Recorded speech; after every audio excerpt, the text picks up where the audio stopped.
చూస్తూ ఉంటే ఈ జన్మకి ఇది చాలు అనిపిస్తోంది.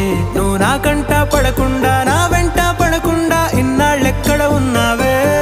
నీ కళ్ళల్లో ఆనందం వస్తుందంటే నేనెన్నెన్నో యుద్ధాలు చేస్తానులే. నీ చిరునవ్వుకై నేను గెలుపొంది వస్తాను, హామీ ఇస్తున్నానులే. ఒకటో ఎక్కం కూడా మరచిపోయేలాగా ఒకటే గుర్తొస్తావే, నేను చూడకుండా ఉండగలనా? నా చిలిపి ఎల్లర్లు నా చిన్ని సరదాలు నీలోను చూశానులే. నీ వంక చూస్తుంటే అద్దంలో నన్నేను చూస్తూ